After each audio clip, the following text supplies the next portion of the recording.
Welcome back to another quick guide. Today, we'll walk you through how to set iPhone emergency contact.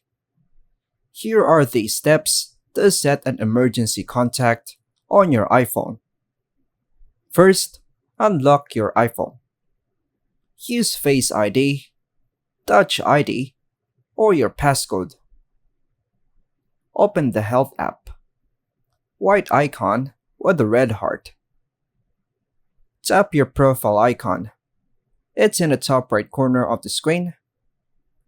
Select Medical ID. Tap on Medical ID from your profile settings. Tap Add. It's in the upper right corner of the emergency contacts. Tap Add emergency contact. Choose a contact.